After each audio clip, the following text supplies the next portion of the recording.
Corona virus की vaccine को लेकर बहुत सारी बातें सामने आ रही हैं और अब ये कोरोना वायरस की वैक्सीन को लेकर ऑक्सफोर्ड यूनिवर्सिटी से बड़ी खबर आ रही है कि अगर सब ठीक रहा तो सितंबर-अक्टूबर तक हमारे बीच कोरोना वायरस की वैक्सीन मौजूद होगी।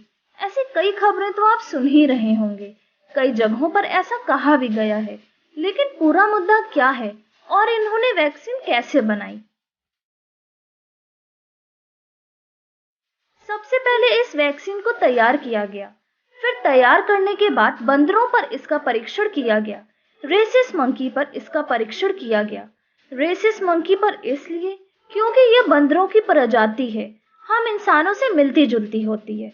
बंदरों को 1 महीने पहले वैक्सीन दी गई, फिर इसके बाद इन बंदरों को कोरोना वायरस का संक्रमण दिया गया।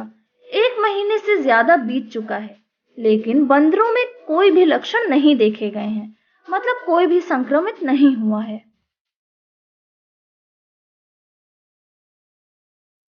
अब जरूरी सवाल ये है कि वैक्सीन बनी कैसे?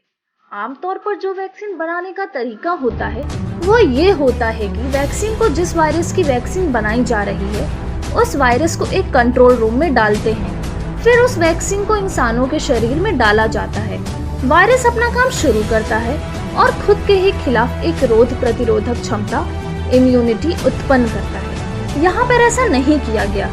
कोरोना वायरस से मिलते जुलते वायरस को लिया गया, उसके प्रभाव को खत्म किया गया और इसमें कोरोना का वायरस मिलाकर वैक्सीन तैयार की गई और इसके बाद लोगों को लगाया गया, बंदरों को लगाया गया। और अब ये दावा किया जा रहा है और आशा भी जताई जा रही है कि आने वाले समय में इम्यूनिटी बढ़ाएगी ये वैक्सीन।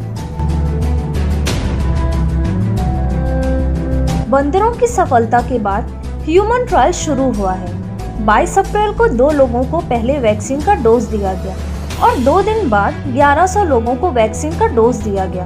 अब 1100 लोगों में से 550 लोगों को असल वैक्सीन दिया गया और बाकी 550 लोगों को प्लेसिबो दिया गया।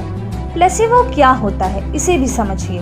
प्लेसिबो आमतौर पे शुगर होता है, ये कोई दवा नहीं होती। ये इसलिए दिया जाता है कि आपको पता न चल पाए कि आपको वैक्सीन दिया गया है। प्लेसिबो यानी कि शुगर। अब मई में ऑक्सफोर्ड के वैज्ञानिक वैक्सीन का फेज 2 और फेज 3 एक साथ शुरू करेंगे 5000 लोगों पर। अब इस वैक्सीन से भारत का क्या फायदा है ये भी समझ लीजिए। भारत की एक कंपनी है सीरम इंस्टीट्यूट, जो कि पुणे में स्थित है। वो ऑक्सफोर्ड की इस वैक्सीन का निर्माण इस मई महीने से शुरू हो गया है। इंस्टीट्यूट ने कहा ऑक्सफोर्ड की वैक्सीन के रिजल्ट सितंबर से अक्टूबर महीने में आएंगे और अगर ये वैक्सीन सफल होती है, जिसकी सबसे ज्यादा उम्मीद जताई जा रही है, तो हमारे पास पहले से ही कई करोड़ डोज पहले से ही उपलब्ध होंगे, जिससे हम इस वायरस पे समय रहते ही काबू पा लेंगे। Report news mirror. दोस्तों, अगर आपको हमारा वीडियो पसंद आया हो तो लाइक, सब्सक्राइब और कमेंट जरूर करें।